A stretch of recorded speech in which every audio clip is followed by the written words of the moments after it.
ಸರ್ಕಾರ ಕಾನೂನಂತೆ ಕಾನೂನು ಏನು ಬರಲಿ ಬೆಕ್ಕೆ ಬೇಕು ಯಾತಕ್ಕಾಗಿ ಹೋರಾಟ ಮನೆಗಾಗಿ ಹೋರಾಟ ಯಾತಕ್ಕಾಗಿ ಹೋರಾಟ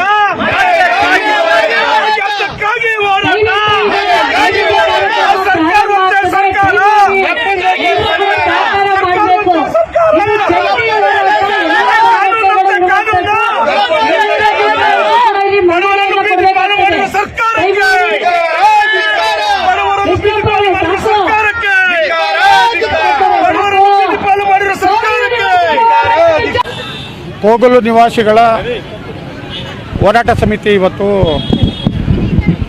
ಫ್ರೀಡಮ್ ಪಾರ್ಕಲ್ಲಿ ಅಹೋರಾತ್ರಿ ಧರಣಿ ಕಾರ್ಯಕ್ರಮ ರೂಪಿಸಿದೆ.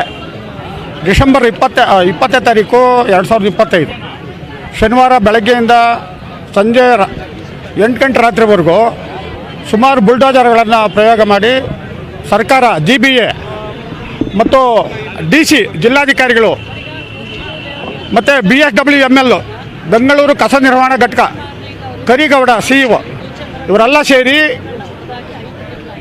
150 ದಿನಗಳಾಗಿದ್ದಾವೆ. ಸರ್ಕಾರ ಇದುವರೆಗೂ ಕೂಡ ಪುನರ್ವಸತಿ ಕೊಡಲಿಲ್ಲ, ಪರ್ಯಾಯ ವ್ಯವಸ್ಥೆ ಮಾಡಿ ಅವರಿಗೆ ನೆತ್ತಿಗೊಂದು ಸೂರು ಕೊಡಲೇ ಇಲ್ಲ. ಈ ಕಾರಣಕ್ಕಾಗಿ ಇವತ್ತು ನಾವು ಮನೆ ಕೊಡಿ ಅಥವಾ ಜೈಲಿಗೆ ಬಿಡಿ ಅಂತ ಹೇಳಿ ನೆತ್ತಿಗೊಂದು ಸೂರಿಗಾಗಿ ಹೋರಾಟ ಮಾಡ್ತಾಯಿದ್ದೀವಿ. ಸರ್ಕಾರ ಕೋಗಿಲು ಲೇಔಟ್ ಪ್ರಕರಣವನ್ನು ಗಂಭೀರವಾಗಿ ತಗೊಂಡಲೇ ಇಲ್ಲ. ಅಲ್ಲಿ ಲೋಕಲ್ಲು ಸ್ಥಳೀಯ ಶಾಸಕರಾಗಿರ್ತಕ್ಕಂಥ ಕೃಷ್ಣ ಬೈರೇಗೌಡರು ಇವತ್ತು ಕಂದಾಯ ಮಂತ್ರಿಗಳಾಗಿದ್ದಾರೆ. ಒಬ್ಬ ಬಡವರಿಗೂ ಸಹಾಯ ಮಾಡಿಲ್ಲ. 3 ವರ್ಷ ಆಯಿತು ಕಂದಾಯ ಸಚಿವರಾಗಿ, ಒಬ್ಬ ಬಡವರಿಗೂ ಸಹಾಯ ಮಾಡಲಿಲ್ಲ. ಸಹಾಯ ಮಾಡಿದಂಥ ಉದಾಹರಣೆನೂ ಇಲ್ಲ. ಬರೀ ಡಿಜಿಲೀಕರಣ ಆಮೇಲೆ ಬೇರೆ ಬೇರೆ ಇದ್ರ ಕಡೆ ಗಮನ ಕೊಟ್ಟರೆ ಹೊರತು ಬಡವರು ನನಗೋಸ್ಕರ ಮತ ಹಾಕಿ ನಮಗೆ ಅಧಿಕಾರ ಕೊಟ್ಟವರಲ್ಲ ಅಂತ ಹೇಳೋ ಒಂದು ಸಣ್ಣ ಒಂದು ಮನಸ್ಥಿತಿನೂ ಇಲ್ಲ.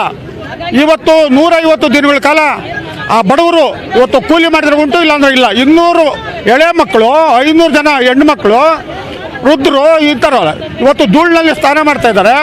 ಶುದ್ಧವಾದಂಥ ಕುಡಿಯೋ ನೀರಿಲ್ಲ, ಅವ್ರಿಗೆ ಶೌಚಾಲಯ ಇಲ್ಲ, ಅವ್ರಿಗೆ ಒಂದು ಒಂದು ಒಂದು ಒಂದು ಇವತ್ತು ನೋಡ್ರಿ ಕೊರಿಯೋ ಚಳಿ ಒಳಗಡೆ ಹೊಡೆದಾಕಿದ್ರು ಬಿರು. ಆಮೇಲೆ ಸುಡು ಬಿಸಿಲು, ಇವಾಗ ಸುಡು ಬಿಸಿಲು, ಮುಂಬರ ಅಂತ ಮಳೆಗಾಲ ಸುನಾಮಿ ಸೃಷ್ಟಿ ಆದರೆ ಅದಕ್ಕೆ ಸರ್ಕಾರ ಹೊಣೆ. ರಾಜ್ಯ ಕಾಂಗ್ರೆಸ್ ಸರ್ಕಾರ, ಹಿಂದಿನ BJP ಸರ್ಕಾರ ಸರಿ ಇಲ್ಲ ಅಂತೇಳಿ ನಾವೆಲ್ಲ ಸೇರಿ ಕಾಂಗ್ರೆಸ್ ಸರ್ಕಾರನ ತಗೊಂಬಂದ್ರೆ 3 ವರ್ಷ ಆಯಿತು. ಈ ಕಾಂಗ್ರೆಸ್ ಸರ್ಕಾರ ಒಬ್ಬ ಬಡವನಿಗೆ ಬರೀ ಗ್ಯಾರಂಟಿಗಳತ್ತ ಗಮನ ಕೊಟ್ಟರು, ಗ್ಯಾರಂಟಿ ಯೋಜನೆಗಳತ್ತ ಗಮನ ಕೊಟ್ಟರೆ ಹೊರತು ಒಂದು ಬಡವರಿಗೆ ಸೂರು ಕೊಟ್ಟಿಲ್ಲ ಅಂತೇಳಿ, ಸೂರು ಕೊಟ್ಟಿಲ್ಲ. ಇದುವರೆಗೂ ಕೂಡ ಒಂದು ಮನೆ ಕೊಟ್ಟಿಲ್ಲ. ಇದುವರೆಗೂ ಕೂಡ ಒಂದು ಮನೆ ಕೊಟ್ಟಿಲ್ಲ. ಮನೆ ಕೊಡ್ಲಿಕ್ಕೆ ಸಾಧ್ಯ ಆಗಿಲ್ಲ. ಕೃಷ್ಣ ಬೈರೇಗೌಡರು ಬಡವರ ವಿರೋಧಿ, ದಲಿತರ ವಿರೋಧಿ. ಆಮೇಲೆ ಇವ್ರಿಗೆ ಕೃಷ್ಣ ಬೈರೇಗೌಡರಿಗೆ ಏನಾದ್ರೂ ಆದ್ಯತೆ ಇದ್ದಿದ್ರೆ, ಬಡವ್ರ ಪರ ಕಾಳಜಿ ಇದ್ದಿದ್ರೆ ಅವ್ರದ್ದೇ ಸರ್ವೆ ನಂಬರ್, ಅದು ಕೋಗಲ್ ಸರ್ವೆ ನಂಬರ್ 99ರಲ್ಲಿ 107 ಜನಕ್ಕೆ ಮನೆ ಇದೇ ಮನೆ ಕೊಟ್ಟವ್ರೆ, ಅದೇ ಸರ್ವೆ ನಂಬರಲ್ಲಿ. ಇವ್ರಿಗೂ ಕೊಡ್ಬೋದಾಗಿತ್ತಲ್ಲ. ಇದುವರೆಗೂ ಕೂಡ ಕಾಳಜಿ ವಹಿಸಿಲ್ಲ. 3 ವರ್ಷ ಆದರೂ ಕೂಡ ಕಾಳಜಿ ವಹಿಸಿಲ್ಲ.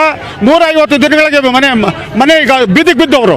ಇವರು ಏನಾದರೂ ಹೆಚ್ಚು ಕಡಿಮೆ ಆದರೆ, ಮಕ್ಕಳಿಂದ ಹಿಡಿದು ವೃದ್ಧರಿಂದ ಹಿಡಿದು ಹೆಣ್ಮಕ್ಳವರೆಗೂ ಏನಾದರೂ ಹೆಚ್ಚು ಕಡಿಮೆ ಆದರೆ, ಅವ್ರ ಆರೋಗ್ಯಕ್ಕೆ ಏನಾದರೂ ಧಕ್ಕೆ ಆದರೆ ನಾನು ನೇರವಾಗಿ ಆ ಎಣ್ಣೆನ ತಗೊಂಬಂದು ವಿಧಾನಸೌಧ ಬಂದು ಇಡ್ತೀನಿ ಅಂತ ಈ ಮೂಲಕ ಎಚ್ಚರ ಕೊಡ್ತೀನಿ. ಇದುವರೆಗೂ ಏನೂ ಆಶ್ವಾಸನೆ ಕೊಟ್ಟಿಲ್ಲ. ವಸತಿ ಸಚಿವರಾಗಿರ್ತಕ್ಕಂಥ ಜಮೀರ್ ಅಣ್ಣವ್ರು ಬಂದು ನಿಮ್ಗೆ ಯಾಕಣ್ಣ ಜನವರಿ 1ನೇ ತಾರೀಕು ಸಿಹಿ ಸುದ್ದಿ ಕೊಟ್ಬಿಡ್ತೀನಿ, ಎಲ್ಲರಿಗೂ ರಾಜೀವ್ ಗಾಂಧಿ ವಸತಿ ನಿಗಮದಾಗ ಮನೆ ಕೊಟ್ಬಿಡ್ತೀನಿ ಅಂತ ಹೇಳಿ ಹೋದವರು ಇದುವರೆಗೂ ಪತ್ತೆ ಇಲ್ಲ.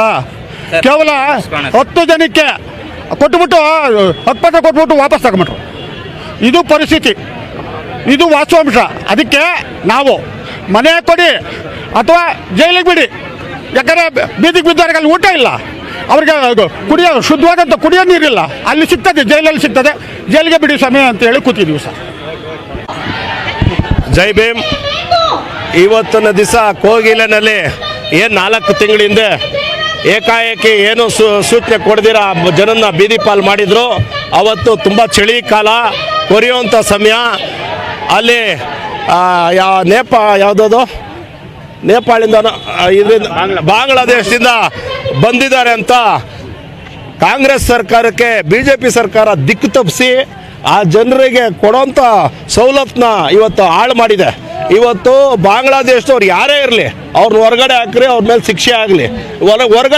ಒಳಗಡೆ ತರಿಸ್ತವ್ರು ಯಾರು, ಅವ್ರನ್ನ ಒಳಗಡೆ ಕರೆಸ್ತವ್ರು ಯಾರು, ಎಲ್ಲರಿಗೂ ತನಿಖೆ ಆಗಲಿ. ಅದ್ರ ಬಗ್ಗೆ ನಮಗೆ ಎರಡು ತಂಟೆ ತಗರಾಲಿಲ್ಲ. ಇವತ್ತು ಆ ಬೀದಿನಲ್ಲಿ ನೂರಾರು ಕುಟುಂಬಗಳು ಬೀದಿನಲ್ಲಿ ಬಿದ್ದಿದೆ. ಇವಾಗ ಮಳೆ ಪ್ರಾರಂಭ ಆಗ್ತಾ ಇದೆ, ಭಯಂಕರ ಕೊಚ್ಕೊಂಡು ಹೋಗ್ತಾ ಇದೆ, ಎಲ್ಲ ಪ್ರವಾಹ ಬಂದು. ಇವತ್ತೊಂದು ದಿವಸ ಜನ ಅವತ್ತು ಚಳಿನಲ್ಲಿ ಕೋರ್ದು ಎಷ್ಟೋ ಜನ ಸತ್ತೋಗಿದ್ದಾರೆ, ಎಷ್ಟೋ ಜನ ಅನಾರೋಗ್ಯದಲ್ಲಿದ್ದಾರೆ. ಇವತ್ತಿನ ದಿವಸ ಮಳೆ ಪ್ರಾರಂಭ ಆದರೆ ತುಂಬ ಜನ ಅನಾರೋಗ್ಯದಿಂದನೇ ಸತ್ತೋಗ್ತಾರೆ, ವಯಸ್ಸಾದವ್ರು ಸತ್ತೋಗ್ತಾರೆ.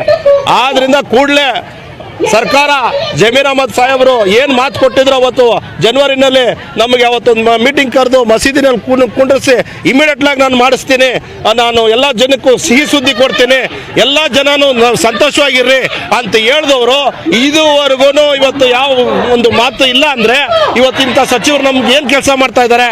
ಇವತ್ತು ಆ ಬಡ ಜನಕ್ಕೆ ಏನು ಆಶ್ವಾಸನೆ ಕೊಟ್ಟು ಎಲ್ಲ MLA MP ಗಳ ಥರ ಶಾಸಕರ ಥರ ನೀವು ಒಂದು ಜನರಿಗೆ ಭರವಸೆ ಕೊಟ್ಟು ಯಾಮರಿಸ್ತಾ ಇದ್ದೀರಾ. ಇವತ್ತು ಆ ಬೀದಿಗಿದ್ದಾರೆ ಜನ, ಆ ಜನಕ್ಕೆಲ್ಲ ಮೂಲ ಸೌಕರ್ಯ ಕೊಡಬೇಕು. ಮೊದಲನೇದಾಗಿ ಮನೆ ರಾಜೀವ್ ಗಾಂಧಿ ಆಶ್ರಯ ಯೋಜನೆಯಲ್ಲಿ ಏನು ಕೊಡ್ತೀವಿ ಅಂತ ಹೇಳಿದ್ರೆ ಆ ಮನೆಗಳು ಸಿಕ್ಕಬೇಕು. ಇಲ್ಲ ಅಂದರೆ ಇಲ್ಲ ಉಗ್ರವಾದ ಹೋರಾಟ ಆಗುತ್ತೆ, ವಿಧಾನಸೌಧ ಮುಸ್ಕೆ ಆಗುವಂಥ ಕೆಲಸ ಆಗುತ್ತೆ ಅಂತ ಈ ಸಂದರ್ಭದಲ್ಲಿ ಎಚ್ಚರಿಕೆ ಕೊಡ್ತಾ ಇದ್ದೀನಿ. ಕನ್ನಳ್ಳಿ ಕೃಷ್ಣಪ್ಪ, KSS ರಾಜ್ಯಾಧ್ಯಕ್ಷ. ಕರೀತಾರೆ. ಅದಾದ ನಂತರ ಮಾಲಾರ್ಪಣೆ ಶುರುವಾಗತ್ತೆ.